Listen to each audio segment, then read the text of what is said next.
राजा को किरोन की तरह होना चाहिए। किरोन एक ग्रीक देवता है जो आधा शरीर घोड़ा का होता है, आधा शरीर आदमी का होता है। राजा को पूरा मनुष्य नहीं होना चाहिए, क्योंकि मैं जो मनुष्यों के लिए तो मनुष्यता के साथ व्यवहार करे, लेकिन जो दुष्ट हैं उनके लिए वैसे ही पशुवत व्यवहार करे। लेकिन वो बार बार ये कहते थे कि मैं न किसी को फंसाऊंगा न किसी को बचाऊंगा, और बिहार की जनता भरोसा करती थी। यही उनका व्यक्ति परिचय भी था, उनके चरित्र की पहचान भी थी। इसलिए नीतीश जी ने इस फैसले से लोकतंत्र को नुकसान पहुंचाया है, अपना तो नुकसान पहुंचाया है। मैं नहीं समझता हूं कि आज भी दबाव में उन्होंने फैसला लिया है। वह अपने पतन के दौर में है, इसलिए फैसला लिया। फैसला तो उन्होंने खुद लिया है। मैंने नीतीश कुमार को कड़े फैसले लेते हुए भी देखा है। मैंने नीतीश कुमार जब रेल मंत्री थे तो मैंने वह दिन भी देखा है, पूंजीपति इनके यहाँ मिलने के लिए आया था, इनके सेक्रेटरी ने समय भी दे दिया था और मैं भी बैठा हुआ था। उन्होंने इनकार कर दिया कि मैं पूंजीपतियों से बात करने के लिए मैं रेल मंत्री नहीं। क्या आप दबाव में आकर के कोई आप खाप पंचायत का निर्णय, सरकार के लोकतांत्रिक सरकार के निर्णय को खाप पंचायत में बदल दीजिएगा? हत्या के अपराधी को आप छोड़ रहे हैं या उसके लिए छोड़ने का रास्ता प्रशस्त कर रहे हैं। अब आप क्या कर रहे हैं, कैसा बिहार बना रहे हैं? तब तो इसका मतलब है कि जो हम लोग कविताओं में कभी कभी कल्पना करते थे कि जेलों के बिना ही बिहार बना दीजिए, अच्छी बात है, तो बहुत अच्छी बात होगी। जेललेस बिहार का समाज रहेगा। कर्पूरी ठाकुर भी इन लोगों के गुरु रहे हैं, और कर्पूरी ठाकुर भी समाजवादी राजनीति से थे। क्या कर्पूरी जी ऐसा कर सकते थे? कर्पूरी जी ऐसा सोच सकते थे? नहीं सोच सकते थे। नमस्कार, आप देख रहे हैं आरएडी न्यूज। हमारे साथ हैं प्रेम कुमार मणि जी। मणि जी की पहचान एक साहित्यकार के अलावा एक राजनेता के रूप में भी है। आप नीतीश कुमार जी के साथ जब बिहार में सत्ता परिवर्तन हुआ था तो उस दौर में भी आप उनके साथ रहे, और लंबा उनके साथ आपका रिश्ता रहा है। लालू जी के साथ भी आपका रिश्ता रहा है। अभी हम एक ऐसे मसले पर बात करेंगे आपसे कि जिसकी चर्चा काफ़ी हो रही है। आनंद मोहन की रिहाई हुई है, और वह रिहाई किस मामले में हुई है ये सब लोग जानते हैं। हम उसको बताना चाहते हैं कि जो यहाँ एक जी कृष्णैया नाम के एक आईएएस अफसर थे जिनकी हत्या हो गई थी, मॉब लिंचिंग हुई थी मुजफ्फरपुर में, और उस घटना में आनंद मोहन को सज़ा मिली थी। उस सज़ा वो पहले उनको ये फांसी की सज़ा हुई थी, बाद में उसको उस कोर्ट ने कन्वर्ट कर दिया था आजीवन कारावास के रूप में। तो ये उस मसले पर हम बात करेंगे कि आखिरकार ये जो फैसला नीतीश जी जो लिए हैं, उनका कहना होता था पहले कि हम न तो किसी को बचाते हैं न फंसाते हैं, लेकिन यह जो फैसला है कि आनंद मोहन जी की रिहाई के लिए ये जेल मैनुअल जो था उसको बदल दिया गया, तो आप किस रूप में इसको देख रहे हैं? मैं इसको बहुत ही गलत रूप में देख रहा हूँ। और राजनीतिक हस्तक्षेप, सरकारी हस्तक्षेप जब न्यायालयों के मामले पर होते हैं तो समाज में एक विकृति आती है। सरकारें बार बार भरोसा करती है या समाज में यह भावना प्रसारित की जाती है, और जो ठीक ही एक लोकतांत्रिक समाज में बार बार यह दुहाई दी जाती है कि हमें नागरिकों को न्यायालय पर भरोसा करना चाहिए, कानून अपने हाथ में नहीं लेना चाहिए। उसके लिए एक अलग संवर्ग ही है, न्यायालय, न्यायपालिका, वह फैसला लेगी। तो इसी आधार पर हमसे उम्मीद की गई कि जब राम जन्मभूमि का मामला आ रहा था तो बार बार कांग्रेस कहती थी उस समय, और दूसरे जो लोग कहते थे कि जो न्यायालय पर भरोसा करना चाहिए, न्यायालय में मामला है। उस समय भी गड़बड़ी कांग्रेस की तरफ से हुई थी कि साहबानो मामले में उसने हस्तक्षेप कर दिया। तब एक भावना आई कि जब साहबानो मामले में तुमने हस्तक्षेप कर दिया तो इसमें भी हस्तक्षेप करो जी। तो इससे होता है कि कितना बड़ा भारत को नुकसान हुआ, हमारी सामाजिक व्यवस्था में कितनी उथल पुथल हो गई। और आज देखें कि भारतीय जनता पार्टी का उत्थान उसी से हुआ, उससे एक लिंक बनता है। अब बिहार में आनंद मोहन जी का मामला, आनंद मोहन जी से थोड़ा बहुत परिचय हम लोगों का भी है, और देखने में तो ठीक ही आदमी लगते हैं। मैं नहीं जानता हूं, जब 1994 के 5 दिसंबर को जी कृष्णैया जो गोपालगंज के डीएम थे, दक्षिण भारत के एक दलित परिवार से, तेलंगाना के एक दलित परिवार से आए थे। 37 वर्षीय एक नौजवान IAS अधिकारी, जिसके पिता झोपड़ी में बासगित पर्चा पर ज़मीन पर रहते हुए झोपड़ी में उन्होंने अपने को बनाया था, एक भारतीय प्रशासनिक सेवा का अधिकारी बनाया था। पिता 4th क्लास के कर्मचारी थे और वैसे परिवार से आने वाले उस तेजस्वी और ईमानदार कर्मठ अधिकारी को, जिसका वैशाली में एक दुर्घटना हुई थी, एक हत्या हुई थी, दूसरे थे, छोटन शुक्ला नाम था, तो उनकी हत्या हुई थी और उससे उसका कोई लेना देना नहीं था। सरकारी गाड़ी पर सरकारी काम से वो आ रहे थे, पटना आ रहे थे, सरकारी किसी मीटिंग में भाग लेने के लिए आ रहे थे या लौट रहे थे, उनको मार दिया गया। अब उसमें मैंने नहीं देखा, आपने नहीं देखा, कोर्ट ने जो देखे, जो साक्ष्य देखे, जो कोर्ट ही देखने के लिए अधिकृत था, देखा और उस पर एक सज़ा मुकर्रर की, फांसी की सज़ा हुई। बाद में उसे उम्र कैद में बदला गया। हमने तो कोई यह नहीं किया, कोर्ट ने किया, ठीक है। अब आप एक राणा प्रताप की जयंती एक जाति विशेष के लोग मना रहे हैं, वहाँ आप जा रहे हैं, आपको गालियाँ भी दी जा रही हैं और उन गालियों के बीच में आप कह रहे हैं कि उनके परिवार से तो हमारा संबंध है ये है ना। और वह राजनेता बोल रहा है जो हम लोगों के साथ, नीतीश कुमार जी को आदर के साथ मैं देखता हूँ, मित्र रहे हैं, हम लोगों ने साथ काम किया है, लेकिन वो बार बार ये कहते थे कि मैं न किसी को फंसाऊंगा न किसी को बचाऊंगा। और बिहार की जनता भरोसा करती थी, यही उनका व्यक्ति परिचय भी था, उनके चरित्र की पहचान भी थी। यह नीतीश कुमार ने संशोधन किया कानून में, 1800 कुछ में 94 वगैरह का शायद कानून था कि सरकारी कर्मचारी को अगर कोई ऑन ड्यूटी सरकारी कर्मचारी की हत्या होती है तो उसमें ऐसी सज़ा होगी, उसमें कोई रियायत नहीं दी जाएगी, और आपने उसको विलोपित कर दिया। तो यह तो इतना बड़ा हस्तक्षेप है कि आज एक सामान्य कर्मचारी काम करने जाएगा, एक रेंट वसूली में जाता है और किसी दूसरे काम में जाता है, तो वह अब डरा रहेगा। पहले तो हम लोग देखते थे कि किसी सरकारी कर्मचारी को अगर वो डाक का एक डाकिया भी है तो वह उसको तंग मत करो, क्योंकि वो अकेले जाता था, उसके लिए कोई पोस्ट तो जाती नहीं थी, और चिट्ठी बांटने जाता था। कोई उसको अगर उसको मारेगा, पीटेगा, उसकी चिट्ठी फाड़ देगा तो उसको जो उस पर कार्रवाई होती थी उसे लोग थर्राते थे और उसका कदर करते थे, या कम से कम उसमें उसके कामों में हस्तक्षेप नहीं करते थे। यह अब होगा, और होगा, यह कितना बुरा यह फैसला है। अब इसके लिए शब्द नहीं मिलते हैं निंदा के मेरे लिए। और यह आप देखिए कि नीतीश नहीं, आप देखिए, ज़रा मुझे बोलने दीजिए।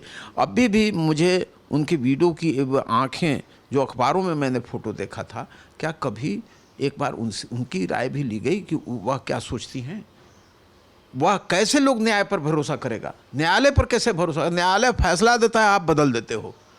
तब तो यहाँ अतीक भी होता, अतीक की जो हत्या वहाँ हुई, तो क्यों ऐसे होती है? क्योंकि जब लगता है कि सरकारी हस्तक्षेप से वह अतीक भी जेल में है, कल जाकर के समाजवादी पार्टी की वहाँ सरकार बनेगी, वो छूट जाएगा, तो लोग अपने कानून हाथ में लेने लगते हैं और व्यवस्था आती है, अराजकता आती है, अनार्किज्म आता है। यह गलत बात है, लोकतंत्र तो ऐसे नहीं चलेगा। इसलिए नीतीश जी ने इस फैसले से लोकतंत्र को नुकसान पहुंचाया है, अपना तो नुकसान पहुंचाया है। इनकी जो एक धवल छवि थी, एक जो इनकी बेहतर छवि थी, जिसके लिए यह जाने जाते थे, जो इनकी कुल पूंजी थी, वह आहत हुई है। इसलिए व्यक्ति रूप में भी और सामाजिक रूप में भी यह दोनों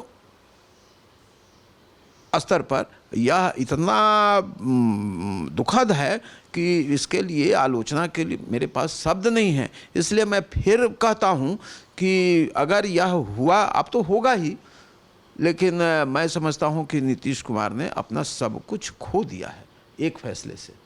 और आदमी को इतिहास के लिए लोहिया जी कहते थे कि किसी आदमी को उसके मरने के बाद देखना चाहिए कि उसकी समीक्षा होती है और उसमें भी कुछ समय के बाद उसकी समीक्षा होती है। तो कल जाकर के समीक्षा इनकी किस रूप में होगी। कर्पूरी ठाकुर भी इन लोगों के गुरु रहे हैं और कर्पूरी ठाकुर भी समाजवादी राजनीति से थे।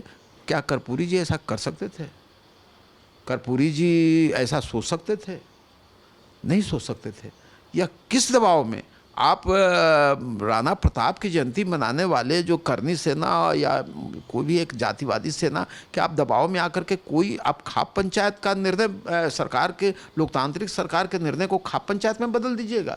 ये खाप पंचायत में बदलने जैसा ही है। और क्या है खाप पंचायत का जब कहते हैं तो क्या होता है कि आप एक मायोपिक दृष्टिकोण से, अब कोई लड़का लड़की शादी करता है तो पहले के या मैं कहते हैं कि नहीं नहीं ये कैसे अंतर्जातीय शादी कर सकता है, दोनों को यहीं दंडित कर दो और यहीं दोनों को जान ले लो। तो इस तरह का फैसला होता है। आप क्योंकि किसी फैसले के पीछे एक विचार होता है, वह विचारों का क्षरण है। आप जातिवादी राजनीति के लिए आप समझ रहे हैं कि इससे हमको जाति का वोट मिला रहा है। जब आनंद मोहन की अपनी राजनीति जब नहीं फली फूली तो आपको क्या मदद करेंगे?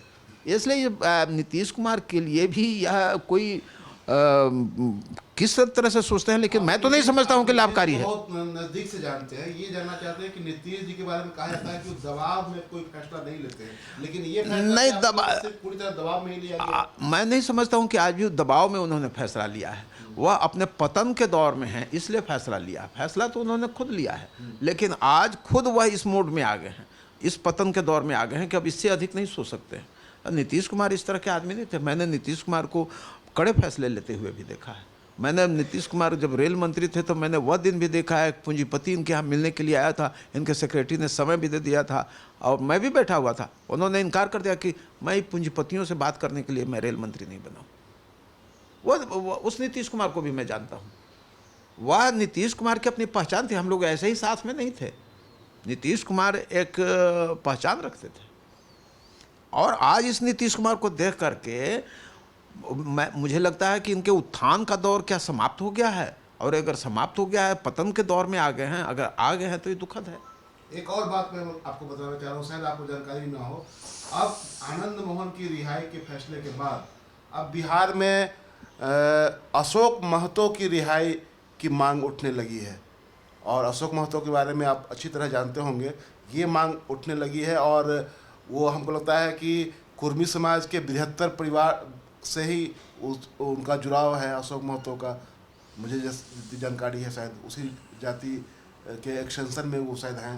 तो ये मांग उठ रही है, आप क्या लग रहा है कि देखिए अशोक महतो को मैं देखा मैंने नहीं है, जानता हूँ चूँकि बिहार की राजनीति में मेरी भी थोड़ी सक्रियता रही है और जानता हूँ।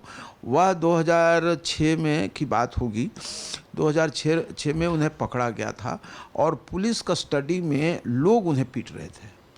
मैंने ही विरोध किया था कि ये नहीं, गलत बात है। पुलिस कस्टडी में कैसे? जैसे आप पुलिस कस्टडी में अतीक अहमद की हत्या हो गई, गलत बात है। और वह जहाँ पुलिस कस्टडी में लिए हुए हैं और लोग एक जाति विशेष के लोग उसे पीट रहे थे, हमने इसका विरोध किया था। लेकिन मैं अशोक महतो के कामों का समर्थन नहीं कर सकता हूँ। मैं कानून को हाथ में ले इसका मैं विरोध कर सकता हूँ। और मैं अशोक महतो को नहीं जानता हूँ उससे ज़्यादा। वह उस समय के तत्कालीन डीजीपी ने सूचना दी थी मुझे और कि ऐसा हो रहा है, और हमने नीतीश कुमार को अपना विरोध दर्ज किया था कि ये कैसे हो रहा है, और फिर शायद रोका भी गया था। हम तो देखिए कोई पुलिस परिसर में एक बार हुआ था, एक जूली मटुकनाथ मामले में जूली को पुलिस कस्टडी में पीटा जा रहा था। उनकी पत्नी आकर के पीटने लगी और इसको दिखाया गया। और हमने नीतीश कुमार जी से कहा कि यह पुलिस कस्टडी में कोई कैसे किसी को पीट सकता है, और उन्होंने हस्तक्षेप किया, उन्होंने बात की। तो ये था यह कानून की एक व्याख्या होनी चाहिए। कानून में हम कानून को अपने हाथ में लेने का अधिकार किसी को नहीं होना चाहिए।